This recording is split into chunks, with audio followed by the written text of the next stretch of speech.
Hi everyone, this Kumar Singh. आज की इस वीडियो में हम ये जानने की कोशिश करेंगे कि बिटकॉइन का जो ये हाइप है, रिसेंटली दिसंबर 5 को बिटकॉइन जिसमें आप ट्रेड करते हो क्रिप्टो करेंसी BTC USD, 5 दिसंबर को ये $1,00,000 का आंकड़ा जो है पार कर गया है। यहाँ आप देख सकते हो 5 दिसंबर को ये ना 1,05,000 का प्राइस मार्क पार कर गया है। जैसे ही बिटकॉइन ने 1,00,000 का आंकड़ा पार किया, मार्केट में बहुत सारे रूमर्स, बहुत सारे न्यूज, बहुत सारे अटकलें उड़ाई जा रही हैं कि बहुत जल्द बिटकॉइन दुनिया के सारे करेंसी को बीट करके नंबर 1 करेंसी बन जाएगा। कुछ लोग यहां तक अनुमान लगा रहे हैं कि बिटकॉइन अगले साल पता नहीं 2 लाख, 3 लाख, 4 लाख, बहुत लोग बहुत मनगढ़ंत कहानियां बना रहे हैं। जब भी आप क्रिप्टो करेंसी, क्रिप्टो से संबंधित ब्लॉग पढ़ोगे ना, न्यूज आर्टिकल पढ़ोगे, तो उसमें आपको बहुत सारे ऐसे न्यूज देखने को, इररिलेवेंट न्यूज जबकि मैं बोलूंगा, देखने को मिलेगा, जिससे आपको लगेगा कि बिटकॉइन जैसा इन्वेस्टमेंट अपॉर्चुनिटी लाइफ में आज तक किसी को कोई मिला भी नहीं था और ना मिलने वाला है, तो फटाफट उसमें आप इन्वेस्ट कर लो। लेकिन आंख बंद करके किया हुआ इन्वेस्टमेंट कभी भी किसी के काम नहीं आता है, और टेक्निकल एनालिसिस जब तक आप खुद ना करो तब तक किसी भी न्यूज, किसी भी रूमर्स पे यकीन ना करना। मैं अपने टेक्निकल एनालिसिस के हिसाब से, अपने एक्सपीरियंस के हिसाब से ये प्रेडिक्ट कर सकता हूं कि बिटकॉइन नए साल में, मतलब 2025 में, दुनिया के सारे इन्वेस्टर्स को चौंकाएगा। ऐसा मैं क्यों कह रहा हूं? ऐसा मैं इसलिए कह रहा हूं क्योंकि ये देखो, ये मैंने अपना टेक्निकल एनालिसिस करने के लिए एक टूल इस्तेमाल करता हूं मैं, ICT इम्बैलेंस बाई VHX, ठीक है ना। तो यहाँ पे अगर इस इंडिकेटर का मैंने फेयर वैल्यू गैप का सेक्शन अगर मैं डिसेबल कर दूं, तो आप देखोगे कि मार्केट में आपको कहीं पे भी कुछ अभी अनुमान नहीं लगा सकते हो आपकी मार्केट पे कहाँ पे ऑर्डर ब्लॉक है, कहाँ पे फेयर वैल्यू गैप है।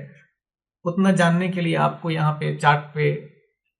बहुत सारे लाइंस खींचना पड़ेगा, आपको बहुत सारी अन्य टूल्स इस्तेमाल करना पड़ेगा। लेकिन बाजार का एक वसूल है कि बाजार कभी भी कुछ भी अधूरा नहीं छोड़ता, और मार्केट में ये एक वेल नोन फैक्ट है कि मार्केट में जिसको भी इन्वेस्टमेंट करने का थोड़ा बहुत एक्सपीरियंस है ना, उनको एक बहुत अच्छी कहावत मालूम है कि बाजार जो है बाय करने वालों को और सेल करने वालों को दोनों को समान अपॉर्चुनिटी देता है। ऐसा कभी भी नहीं होता है कि बिटकॉइन, आप ऐसा कभी नहीं होगा। बिटकॉइन की बात छोड़ो, आप कोई भी फाइनेंशियल इंडिसेज, चाहे बैंक निफ्टी हो, मिड कैप हो, या कोई इथेरियम हो क्रिप्टो करेंसी का, या सोलोना हो, कोई भी करेंसी हो, कोई भी इंडिसेस हो, बाजार में सब चीज पैसे पे डिपेंड है, और बाजार का एक वसूल है कि बाजार कभी भी किसी चीज को अधूरा नहीं छोड़ता। तो यहां से आप देखोगे कि मार्केट में जैसे ही बिटकॉइन यहाँ पे सितंबर 1, 2023 को 25,684 के आसपास आया था ना, यहां से लगातार अप ट्रेंड में 71,000 के पार चला गया है। लेकिन फिर वहां से नीचे गिर के बिटकॉइन 49,000 के पास आ गया है। ये मैंने बिटकॉइन का मंथली चार्ट लगा रखा है, और उस टेक्निकल एनालिसिस टूल का इस्तेमाल करके, और मैं थोड़ा सा इस पे आपका ना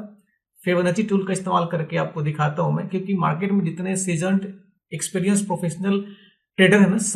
ऑलमोस्ट सारे के सारे फिबोनाची टूल का इस्तेमाल कहीं ना कहीं करते ही है। ये ट्रेंड बेस्ड फिबोनाची और ये आपका फिब रिट्रेसमेंट, तो इसको इस्तेमाल करूं मैं, तो आप देखोगे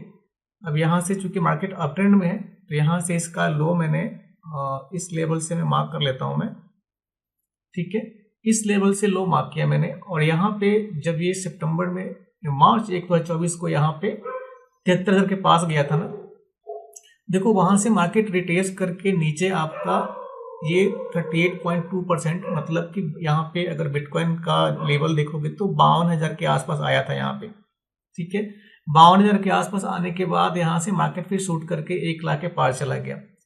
लेकिन ट्रस्ट में, आने वाले साल 2025 में बिटकॉइन दोबारा इसको रिट्रेस करके रीटेस्ट करने के लिए नीचे आएगा, क्योंकि यहाँ पे फेयर वैल्यू गैप तो देख रहे हो, यहाँ पे बहुत सारा गैप बना हुआ है। लेकिन ये जो आपका 12,000 के नीचे का जो फेयर वैल्यू गैप है, इसको मैं अगर माइनस भी कर दूं, और यहाँ पे इस जोन को भी माइनस कर दूं कि ठीक है, यहाँ पे फेयर वैल्यू गैप बना, लेकिन मार्केट ने फेयर वैल्यू गैप को फुलफिल करने के लिए यहाँ पे आके वापस से रिट्रेस करके ऊपर चला गया, तो चलो मान लेता हूं मैं कि ठीक है, इस फेयर वैल्यू गैप जैसे मार्केट अगर ऊपर या नीचे रिट्रेस करेगा, ये फेयर वैल्यू गैप का पोजीशन है ऑटोमेटिकली यहाँ पे मिटिगेट हो जाएगा। चलो मान लीजिए 1% मैंने, लेकिन अगर इस फिबोनाची टूल का इस्तेमाल करके अगर हम अनुमान करें, अगर सपोज मान लो ये मैंने मंथली का चार्ट लगा रखा है, अनुमान लगाओ कि मुझे यहाँ से अगर मार्केट में एंट्री बनानी है, ठीक है, तो कहाँ से एंट्री बनाऊंगा मैं? यहाँ से मार्केट में एंट्री अगर मंथली बेसिस पे अगर मेरे को ट्रेड लेना हो तो यहाँ से एंट्री बनाने के लिए सपोज मंथली बिटकॉइन में तो कोई शायद ही कोई लेता होगा, लेकिन मैं आपको एग्जांपल देके बता रहा हूँ मैं। अगर यहाँ से मुझे बिटकॉइन में मंथली इन्वेस्टमेंट करना है और ये मंथली चार्ट लगा रखा है मैंने बिटकॉइन का, टाइम फ्रेम देख रहे पे एम लिखा हुआ है यहाँ पे, इसको मैं डिलीट कर दूँ तो डिलीट करने के बाद पहला जो है ये यहाँ पे लेने फेव रिट्रेसमेंट लिया मैंने, यहाँ पे आपको देखो इस स्विंग लो से इस स्विंग हाई पे, एक मिनट इसको थोड़ा इधर कर लेता हूं मैं,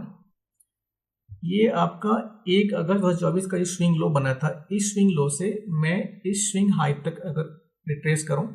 और उसके बाद देख रहे हो आप कि यहाँ पे पोजीशन कहाँ पे बन रहा है, आपका जो गोल्डन रेशियो होता है, जो गोल्डन जोन होता है FIB का, फिबोनाची रिट्रेसमेंट का, ये आपका 76,000 से लेके आपका 71,000, मतलब ये 70,000,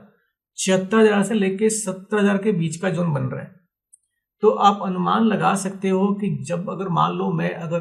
FIB टूल का इस्तेमाल करके अपना ट्रेड लेता हूँ, एक सपोज आप एग्जांपल के लिए ले लो आप, और मुझे इन्वेस्टमेंट करना है और FIB से मुझे काफ़ी अच्छे से ट्रेड्स मिलते हैं, तो मैं क्या करूँगा, मैं यहाँ पे गोल्डन अपॉर्चुनिटी का वेट करूँगा कि जब तक मार्केट यहाँ से ट्रेस करके नीचे दोबारा नहीं आता इस जोन पे, गोल्डन जोन जो आपका 61.8% का है, मैं ट्रेड नहीं लूँगा। मैं अपनी बात नहीं कर रहा, मैं एग्जाम्पल के लिए बता रहा हूँ, मैं चाहे कोई भी हो। तो जब मार्केट रिट्रेस करके यहाँ पे 61.8% पे आएगा जो गोल्डन रेशियो है,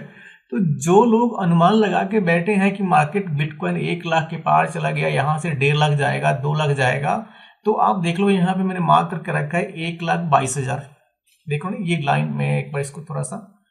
हाईलाइट कर देता हूँ ग्रीन से।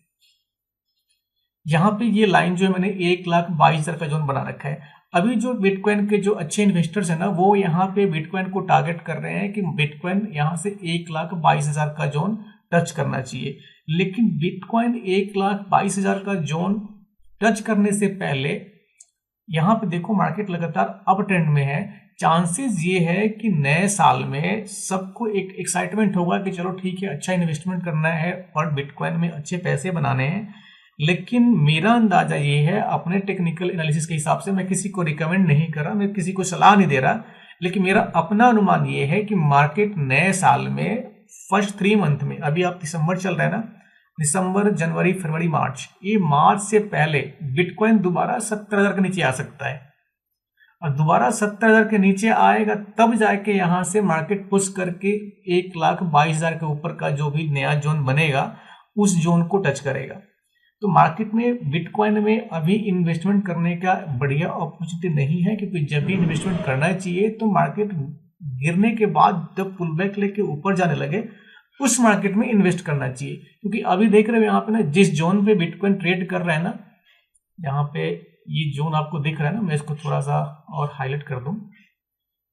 ये जिस जोन पे बिटकॉइन ट्रेड कर रहे हैं ना, यहाँ पे बिटकॉइन ने डोजी बनाया हुआ है, और डोजी इनडिसीजन कैंडल होता है। तो जब भी ये इनडिसीजन कैंडल बनाता है तो इसका मतलब ये होता है कि मार्केट यहाँ से डिसाइड कर रहा है कि मुझे ऊपर जाना है कि नीचे जाना है। तो ठीक है, इसको थोड़ा सा अगर मार्केट को और कोई पुश करेगा तो यहाँ पे मैं एक टूल इस्तेमाल करता हूँ, फोरकास्ट टूल, और एक्सटेंड यहाँ पे फोरकास्ट टूल होगा आपका कहीं लेफ्ट साइड में, घोस्ट,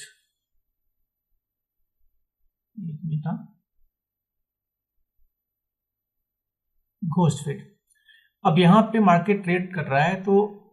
एक बार मार्केट पुश करके ठीक है यहाँ चला आया, फिर यहाँ चला आया, फिर यहाँ तक चला आया 1,70,000 के पार। लेकिन वहां जाने के बाद मार्केट क्या करेगा, वहां जाने के बाद मार्केट फिर एक रेड कैंडल बनाएगा इस जोन पे, फिर एक यहाँ पे रेड हैमर बनाएगा, और फिर वहां से मार्केट नीचे ट्रेस करते हुए फिर 97, 98, फिर 85, फिर 86, ऐसे करते हुए मेरा अपना खुद का अनुमान है कि मार्केट वहां से बिटकॉइन स्पेशली रिट्रेस करके नीचे 70,000 के पार आएगा। और इसमें भी कोई संदेह नहीं कि 70,000 के बजाय मार्केट जो अगर नीचे गिरना शुरू करेगा तो ये आपका जो देख रहे हो ना फेयर वैल्यू गैप का जोन, ये भी चांसेस है कि नए साल में मार्केट 70,000 के नीचे 48,000 के जोन तक भी आ सकता है, जो कि आपका $50,000 के नीचे का जोन है। इसलिए जो भी बिटकॉइन में इन्वेस्ट कर रहे हैं, बी कॉशियस। आप फ्यूचर में ट्रेड करो, ऑप्शन में ट्रेड करो, डेली पैसा लगा सकते हो, डेली पैसा निकाल सकते हो, लेकिन लॉन्ग टर्म के लिए होल्ड करने का अगर प्लान है आपका बिटकॉइन में, तो देयर इज बिग नो। ठीक है, अब ये आप जो देख रहे हो ना, यहाँ पे फेयर वैल्यू गैप, यहाँ पे फेयर वैल्यू गैप है, तो जब तक इस गैप को मार्केट फुलफिल नहीं करेगा ना, जब तक मिटिगेट नहीं करेगा, यहाँ से मार्केट ऊपर नहीं जाएगा। चलो इस जोन को मैंने माइनस कर दिया, लेकिन फिर भी यहाँ से बिटकॉइन 48,000 का जो जोन है, सपोर्ट जोन, यहाँ पे ना 48,000 पे बिटकॉइन का एक स्ट्रॉन्ग सपोर्ट है। और जब इस सपोर्ट को अगर ब्रेक कर देगा, फिर तो भाई मार्केट में कोहराम मचने वाला है। फिर ये जाके आपका 29,000 पे रुकेगा कि 30,000 पे रुकेगा, कहना बहुत मुश्किल है। या ये भी हो सकता है कि मार्केट अगर गिरे तो एक लंबा एक स्पाइक दे के नीचे ये FIB का जो जोन है ना, FVG का जोन है, इस जोन को मिटिगेट करके ऊपर चला जाए। लेकिन चांसेस ये हैं कि नए साल में 2025 में, वर्ष 2025 में बिटकॉइन सबको सरप्राइज करेगा। इसमें कहीं डाउट नहीं है कि बिटकॉइन नए साल में दोबारा 50,000 के जोन को छूने के लिए नीचे प्रयास करेगा। तो कम से कम मेरा प्रेडिक्शन ये है कि बिटकॉइन 2025 में दोबारा $50,000 का जोन एक बार रीटेस्ट जरूर करेगा। इसलिए जो भी भाई बिटकॉइन में इन्वेस्ट करने वाले हैं, बी कॉशियस, फ्यूचर में लगाइए, रोज पैसा कमाइए। Thank you so much for that. लेकिन लंबे समय के लिए होल्ड ना कीजिए, that is big no. Thank you so much.